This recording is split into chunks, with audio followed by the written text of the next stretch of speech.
नमस्कार दोस्तों, स्वागत है आपके अपने YouTube चैनल संस्कृत अड्डा पर। दोस्तों, जैसे कि हम जो है संस्कृत प्रैक्टिस सेट की सीरीज़ कर रहे हैं, जिसमें आज हम 33 नंबर के जो है प्रैक्टिस सेट को करेंगे। और अगर आपने हमारे इससे पहले वाले जो 32 प्रैक्टिस सेट नहीं देखे हैं तो उसे आप कोने में जो 3 डॉट लाइन पे क्लिक करके आप देख सकते हैं, या जो हमारे चैनल की प्लेलिस्ट है वहाँ पर जाकर आप अभी तक की जितनी भी वीडियो सभी आपको वहाँ पर मिल जाएगी। और इस वीडियो की जो PDF है आप हमारे टेलीग्राम ग्रुप से प्राप्त कर सकते हैं, उसका लिंक आपको नीचे डिस्क्रिप्शन में मिल जाएगा। और अगर आपने अभी तक हमारे चैनल को सब्सक्राइब नहीं किया तो सब्सक्राइब कर ले, साथ में जो बेल वाला आइकॉन है उसे जोर दबाएं, जिससे जो आपको हमारे आने वाली जो वीडियो है उसकी नोटिफिकेशन मिलती रहेगी। और दोस्तों, वीडियो को लाइक, कमेंट और शेयर जरूर कीजिएगा और हमारे साथ अंत तक बने रहिएगा। तो हमारे यहाँ पर फर्स्ट क्वेश्चन है, संख्या नाम मतेन तत्वानि कथि। तो ये जो संख्या दर्शन जो है इसके अनुसार यहाँ पर तत्व कितने माने गए हैं। कपिल मुनि का जो है संख्या शास्त्र संख्या सूत्र जो है कपिल मुनि के हैं, और ईश्वर कृष्ण की है संख्याकारिका। दोनों अलग अलग हैं, दोनों जो कभी अलग अलग हैं, तो आपने ये भी याद रखना है। अब यहाँ संख्या के मत में तत्व पूछे गए हैं कि इसके मत में तत्व कितने हैं। तो इसमें जो आंसर हमारा ऑप्शन सी रहेगा, पंचविंशति अर्थात 25 जो है यहाँ पर तत्व माने गए हैं। एग्ज़ाम में जैसे यहाँ पर 25 तत्व पूछा गया है, अलग अलग भी पूछा जा सकता है कि ये अलग अलग कौन से होते हैं या कितने होते हैं। तो जैसे यहाँ पर 25 तत्वों को अगर देखें तो 5 तन्मात्राएँ, 5 ज्ञानेंद्रिया, 5 कर्मेंद्रिय, पंचमहाभूत, प्रकृति, महत, अहंकार, मन और पुरुष। तो इस प्रकार से जो है ये 25 हो जाते हैं। तो यहाँ पर जो 5 तन्मात्राएँ जो हैं ये कौन कौन सी होती हैं। एग्ज़ाम में कहीं बहुत बार जो ये भी क्वेश्चन पूछा जाता है कि 5 तन्मात्राएँ कौन कौन सी होती हैं। तो शब्द, स्पर्श, रूप, रसगंध जो है 5 तन्मात्राएँ होती हैं।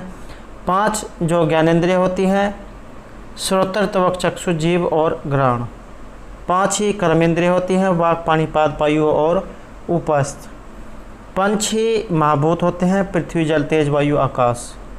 और पृथ्वी, महत, अहंकार, मन और पुरुष। तो इन सभी को मिलाकर जो है इस तरह से 25 तत्व जो है हो जाते हैं। अगला क्वेश्चन है, संख्या मते पुरुष कीदृश हैं। संख्या के अनुसार यहाँ पर पुरुष जो है कैसा है। तो पुरुष जो आपने बताना है इसमें। तो इसमें जो हमारा राइट आंसर है ये रहेगा ऑप्शन ए, विभु। अगला क्वेश्चन रहेगा, वाचस्पति मिश्र नाम कृति का। तो यहाँ पर जो वाचस्पति मिश्र जो है इनकी एक कृति है, इनमें से ये कौन सी है। सी आंसर ऑप्शन बी रहेगा, संख्या तत्व कौमुदी जो यहाँ पर दी गई है ये जो है यहाँ पर वाचस्पति मिश्र के द्वारा रचित है। और इनके जैसे यहाँ पर एक दी गई है, और भी जो इनकी कृतियाँ हैं जो पूछी जा सकती हैं, जैसे तात्पर्य टीका, तत्व कौमुदी टीका, तत्व चिंतामणि, भामती, संख्या तत्व कौमुदी जो यहाँ पर दी गई है। तो ये भी जो आपने याद रखनी है।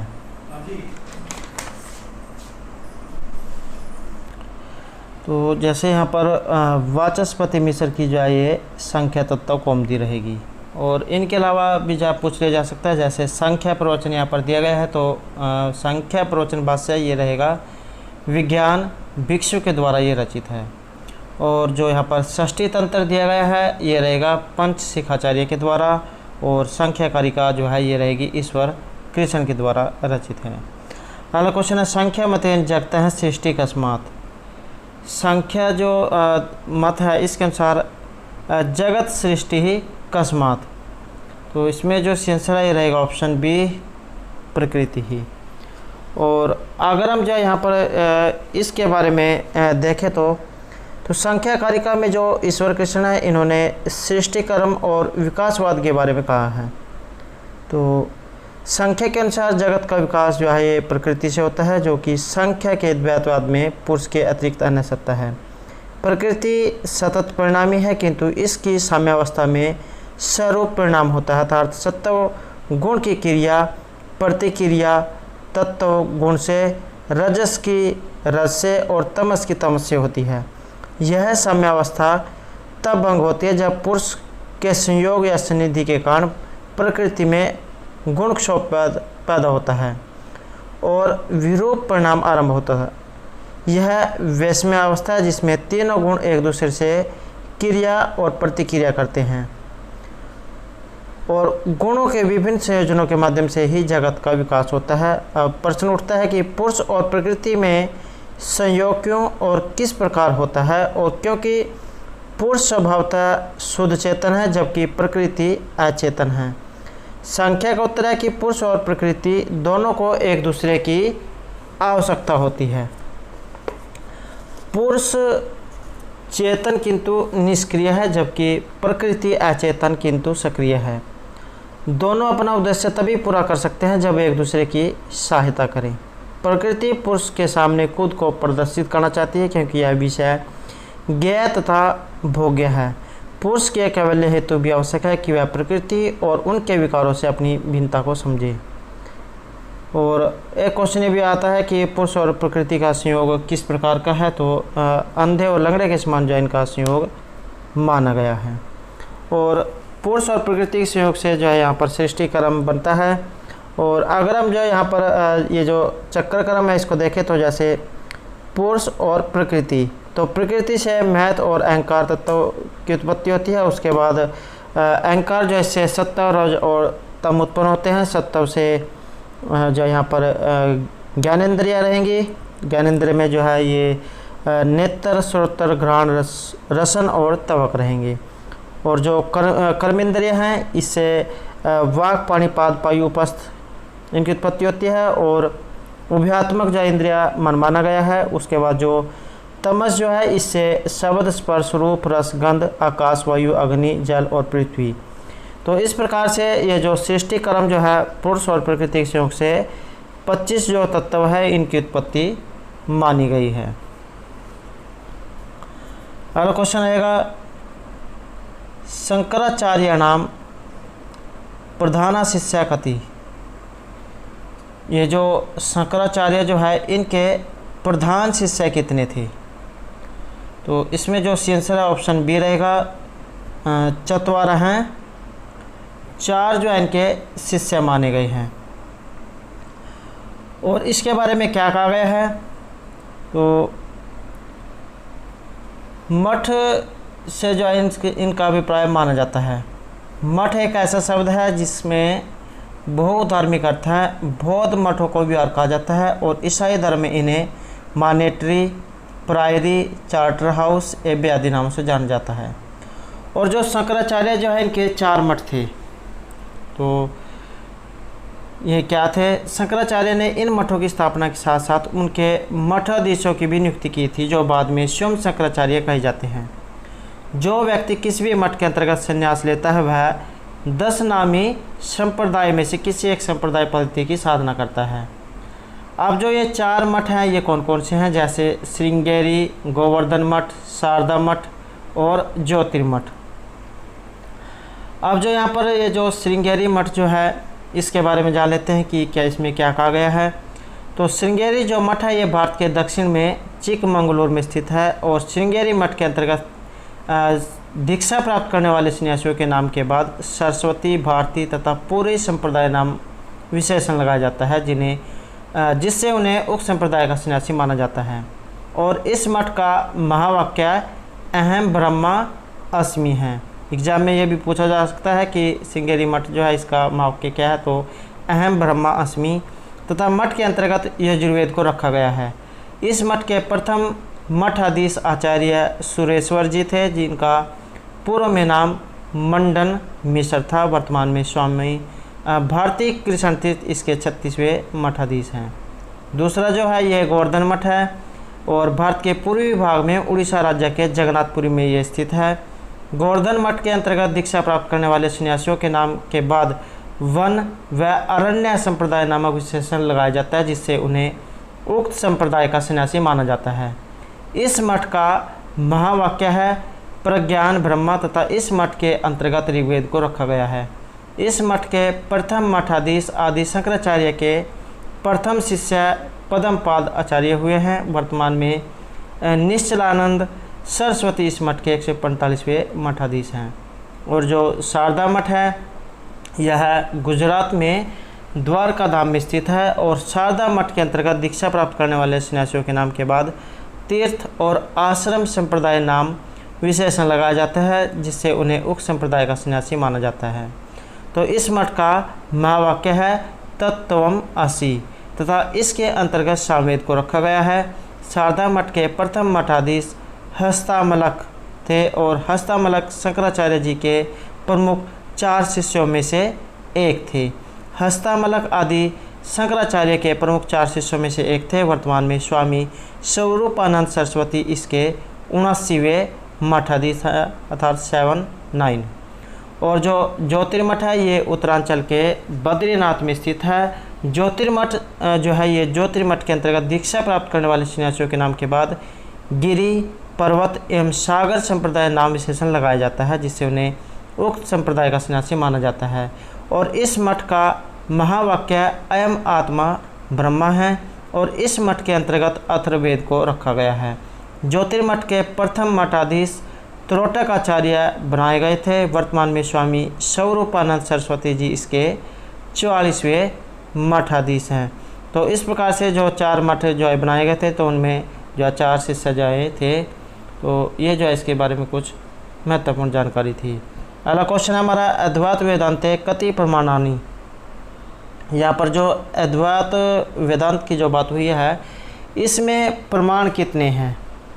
तो इसमें अगर हम देखें तो हमारा यहाँ पर राइट आंसर रहेगा ऑप्शन बी, ऑप्शन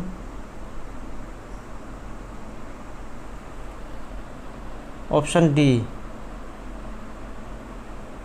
तो इसमें 6 जो यहाँ पर प्रमाण माने गए हैं। नेक्स्ट क्वेश्चन रहेगा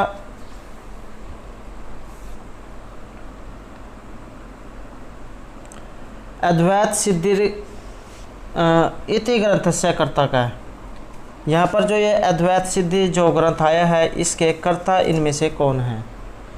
इसमें जो हमारा यहाँ पर जो राइट आंसर है ये रहेगा ऑप्शन डी। तो इसके जो यहाँ पर आचार्य जो है ये मधुसूदन सरस्वती जो है इनको माना गया है।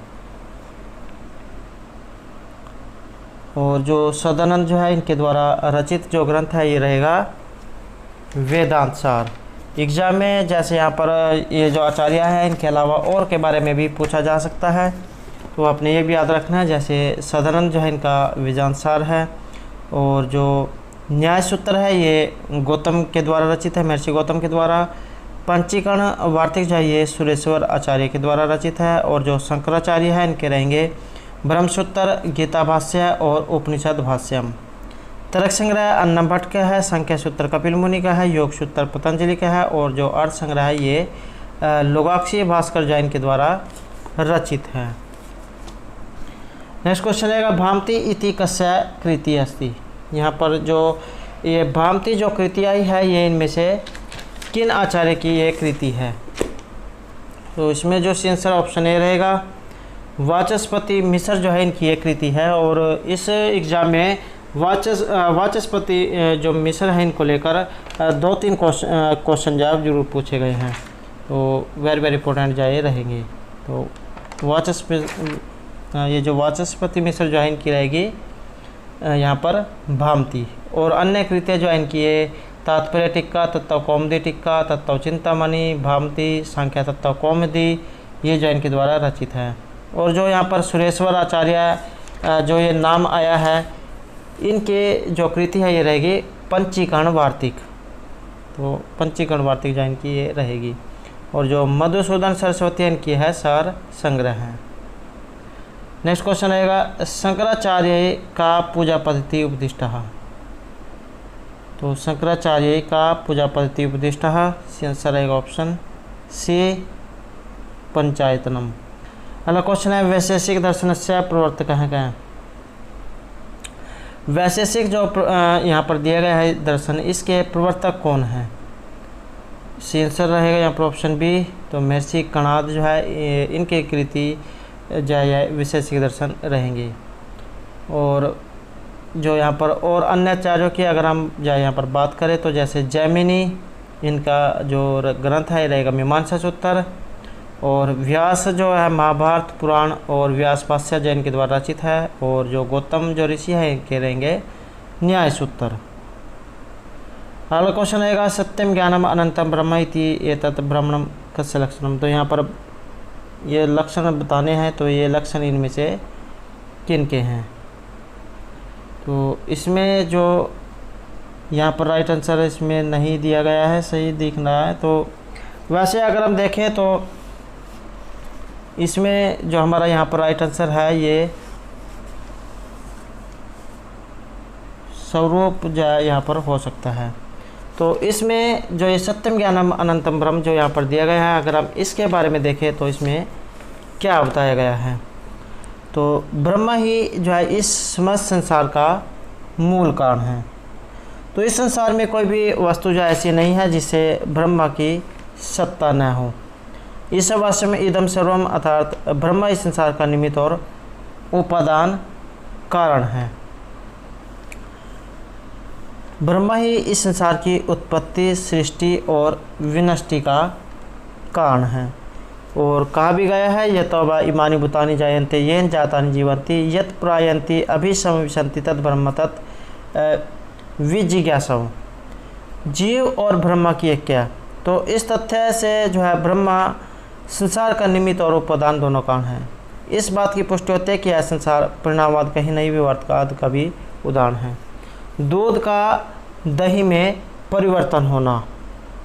तो दूध का दही में परिवर्तन होना ही परिणामवाद है। इसमें दूध भी वास्तविक है और दही भी, लेकिन रज्जु में सर्प की भांति विवर्तवाद अतात्विक अन्य अभ्यास है। इस प्रकार उपनिषदों में ब्रह्म सत्य और जगत मिथ्या बताया गया है। ब्रह्म सत्यम जगत मिथ्यम। तो जीव और ब्रह्मा एक ही है समष्टि रूप से, जिसे ब्रह्मा या परमात्मा कहते हैं, व्यष्टि रूप में उसे आत्मा कहा गया है। जब वह आत्मा किसी जीव का शरीर धारण कर लेती है तो वह जीवात्मा कहलाती है। इस प्रकार आत्मा और परमात्मा अलग नहीं है, जीवात्मा परमात्मा का ही अंश है। मनुष्य ज्ञान के कारण उन दोनों को अलग अलग समझता है। इसी कारण ब्रह्म सूत्र में कहा गया है एम ब्रह्मस्मि एवं जीव ब्रह्म एव न प्रह। और जो छांदोग्य जो उपनिषद है इसमें उद्दालक अरुणि अपने पुत्र श्वेत केतु को कहते हैं कि तत्त्वम असि अर्थात वह तुम ही हो। इस महावाक्य का उपदेश देते हैं। तो जिसे जीवात्मा का ज्ञान हो जाता है उसे परमात्मा का ज्ञान स्वयं हो जाता है, ऐसा बृहदारण्यक उपनिषद में कहा गया है। नेक्स्ट क्वेश्चन है यतवा इमानि भूतानि जायन्ते इति लक्षण कस्मिन् अर्थे। तो इसमें भी अगर जो राइट आंसर है ये यहाँ पर इसमें दिख रही है निमित्त भी और उपादान भी। तो ये दोनों ही जो यहाँ पर कारण हो सकते हैं, क्योंकि कहा गया है कि जीव और ब्रह्मा का एक क्या अर्थात जीव और ब्रह्मा एक है। तो इस तथ्य से कि ब्रह्मा संसार का निमित्त भी है और उपादान दोनों ही कारण हैं। तो इस कारण से जो है यहाँ पर इसमें जो है यहाँ पर सही पता नहीं लग रहा है। तो इसमें जो है यहाँ पर दोनों आंसर सही हो सकते हैं। नेक्स्ट क्वेश्चन है वेदांत सार इति कृति के विरचिता वर्तते। तो यहाँ पर जो वेदांत सार है इति कृति के विरचिता, वेदांत सार जो है यहाँ पर ये किन की कृति है। तो सदानंद जो है इनका रहेगा वेदांत सार, राइट आंसर रहेगा ऑप्शन सी। अगला क्वेश्चन है सिद्धांत बिंदु कर्ता का है। सिद्धांत बिंदु जो यहाँ पर काव्य आया है इसके रचयिता इनमें से कौन है। तो आंसर ऑप्शन ए रहेगा। तो ये जो मधुसूदन जो सरस्वती है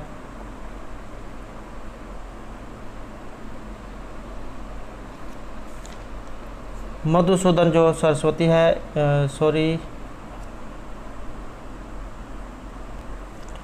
तो यहाँ पर जो ये सिद्धांत बिंदु जो आया है इसके कर्ता कौन है। तो ये रहेंगे मधुसूदन सरस्वती।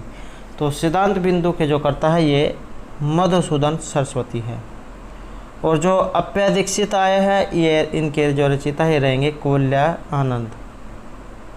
और वाचस्पति जो मिश्र है इनकी संख्या तत्व कौमुदी तत्व वैशारदी, और जो न्यायकणिका तत्व बिंदु भामती, तो ये जो है इनकी कृतियाँ हैं। अगला क्वेश्चन है भज गोविंदम संप्राप्ते सन्निहिते काले का धातु न रक्षति। तो इन पे यहाँ पर एक धातु नहीं है, तो इसमें जो आंसर ऑप्शन सी रहेगा, डू क्रिया करणी। नेक्स्ट है भगवद गीतायाम द्वितीय अध्याय षट के प्रधान किम विचारितम। तो किसके बारे में यहाँ पर विचार किया गया है? आंसर ऑप्शन बी रहेगा, ब्रह्मा के बारे में। अगला क्वेश्चन है ब्रह्म शब्देन स्वभावतः निरस्त निखिल दोष हैं। तो इति वचनम कुत्र वर्तते, यहाँ पर जो ये श्लोक जो आया है इदम वचनम कुत्र वर्तते, तो ये वचन जो है यहाँ पर कहाँ से लिए गए हैं? आंसर ऑप्शन सी रहेगा, शंकर जो भाष्य है वहाँ से ये लिए गए हैं। नेक्स्ट क्वेश्चन रहेगा साहित्य दर्पणकारस्य मतेन रीतियाँ कति। साहित्य दर्पणकार के अनुसार यहाँ पर रीतियाँ कौन सी है? आंसर ऑप्शन बी रहेगा। तो इनके अनुसार 4 जो है रीतियाँ मानी गई है। और एग्ज़ाम में एक क्वेश्चन ये भी पूछा जाता है कि जैसे यहाँ पर साहित्य दर्पण जो बात हुई है, तो ये किन की कृति है? तो आचार्य जो विश्वनाथ है इनके द्वारा जो रचित ग्रंथ है ये रहेगा यहाँ पर साहित्य दर्पण। और साहित्य दर्पण एक एग्ज़ाम में भी पूछा गया था कि साहित्य दर्पण किस में है? अंकों में है, परिच्छेदों में है, आनों में है या उल्लासों में है? तो साहित्य दर्पण जो है ये परिच्छेदों में है, 10 इसमें परिच्छेद हैं। और एग्ज़ाम में अलग अलग भी पूछा जाता है कि कौन से अंक में किसके बारे में वर्णन है। तो जैसे यहाँ पर प्रथम परिच्छेद में काव्य के प्रयोजन लक्षण रहेंगे, दूसरे में शब्द और वाक्य की परिभाषा है, तीसरे में रस भाव और रस संबंधी अन्य सभी तत्वों की व्याख्या हुई है, और जो चतुर्थ नंबर पे है इसमें ध्वनि और गुणभूत व्यंग्य काव्य का वर्णन है। पांचवा जो परिच्छेद है इसमें व्यंजना विरोधियों की जो समस्त युक्तियों का खंडन हुआ है। छठे जो यहाँ पर परिच्छेद है इसमें नाट्य संबंधी महत्वपूर्ण विषय रहेंगे। सातवें में काव्य के दोषों का वर्णन है, और जो 8वां जो है इसमें श्रृंगारवाद की स्थापना, जिसमें 10 गुणवाद का खंडन और 3 गुणों के लक्षण जो इसमें रहेंगे। और जो 9वां परिच्छेद है इसमें जो रीतियाँ जो है वैदर्भी, गौड़ी, पंचाली, ये जो है यहाँ पर 9वें परिच्छेद में है। और जो 10वां परिच्छेद है इसमें अलंकारों का वर्णन हुआ है। तो इस प्रकार से यहाँ पर जो साहित्य दर्पण है आचार्य विश्वनाथ द्वारा रचित है और 10 परिच्छेदों में है। अगला क्वेश्चन है अभिनव भारती इति कस्य ग्रंथस्य व्याख्यानम। यहाँ पर जो ये जो आया है अभिनव भारती, ये ग्रंथ इनमें से किन आचार्य का है? इसमें जो राइट आंसर है हमारा ऑप्शन बी जो आया रहेगा, अभिनव भारती इति कस्य ग्रंथस्य व्याख्यानम। तो ये नाट्य जो शास्त्र है इनका ये आख्यान है। और अभिनव जो गुप्त है इनकी ये जो है रचना है। और जो नाट्य शास्त्र यहाँ पर दिया गया है ये रहेगा भरतमुनि के नाट्य शास्त्र की एक टीका है। नाट्य शास्त्र भरतमुनि का है, और जो यहाँ पर ये अभिनव भारती आय जो है ये यहाँ पर भरतमुनि के नाट्य शास्त्र पर टीका लिखी गई है। और जो काव्य प्रकाश है ये आचार्य जो मम्मट है इनके जो आकृति है, और जो उल्लास में जाए रचित है, अर्थात इसमें उल्लास जैसे साहित्य दर्पण में जो परिच्छेदों में है तो ये ऐसे ही ये जो है उल्लासों में है। और जो यहाँ पर रस गंगाधर जो दिया गया है ये रहेगा पंडित राज जगन्नाथ के है, और 5 जो है आनों की एक कृति है। साहित्य दर्पण जो है यहाँ पर आचार्य विश्वनाथ की है, और 10 जो है इसमें परिच्छेद हैं। और एक एग्जाम में भी क्वेश्चन पूछा गया था कि जो भरतमुनि रचित जो नाट्य शास्त्र है इसमें कितने अध्याय हैं? तो इसमें 36 जो है अध्याय इसमें रहेंगे, तो आपने ये भी याद रखनी है। अगला क्वेश्चन है रस विषय भक्तिवाद है कस्य है। तो इसमें जो हमारा यहाँ पर राइट आंसर है ये रहेगा ऑप्शन सी बट नायकस्य है। अगला क्वेश्चन है काव्य शोभाकरान धर्म अलंकारान परचक्षते इति केन उच्यते।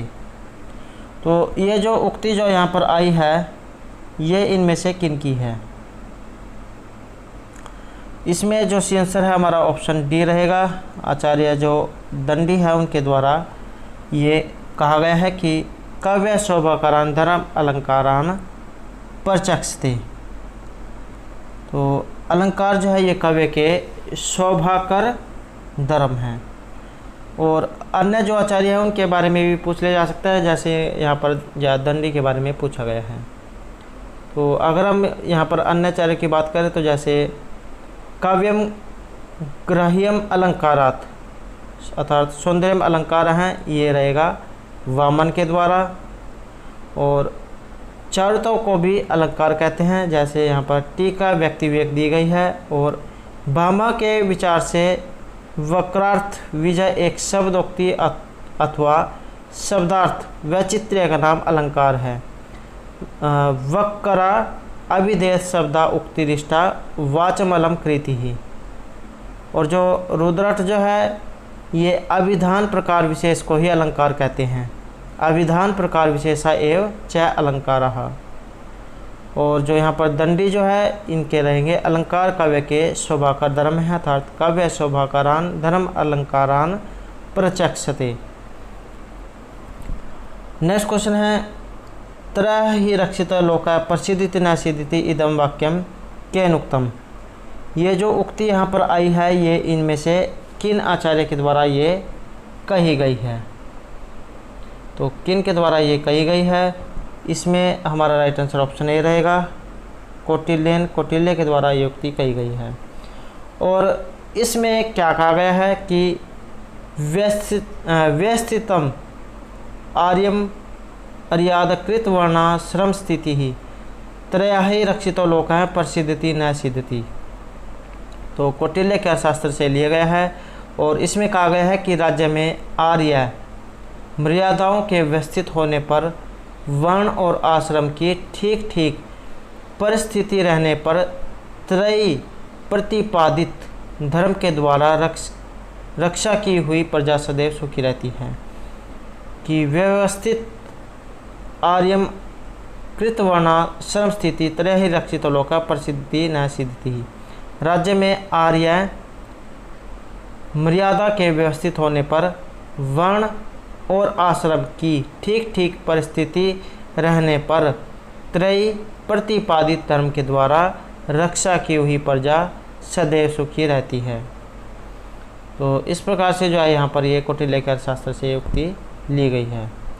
तो दोस्तों ये थे हमारे आज के संस्कृत प्रैक्टिस सेट से संबंधित कुछ महत्वपूर्ण क्वेश्चन जो आपके आगे आने वाले एग्जाम के लिए महत्वपूर्ण रहेंगे। और दोस्तों अगर आपने अब तक हमारे चैनल को सब्सक्राइब नहीं किया तो सब्सक्राइब कर ले, साथ में जो बेल वाला आइकॉन है उसे जरूर दबाएं, जिससे जो आपको हमारे आने वाली जो वीडियो उसकी नोटिफिकेशन मिलती रहेगी। और दोस्तों हमारे साथ अंत तक मनाने के लिए धन्यवाद।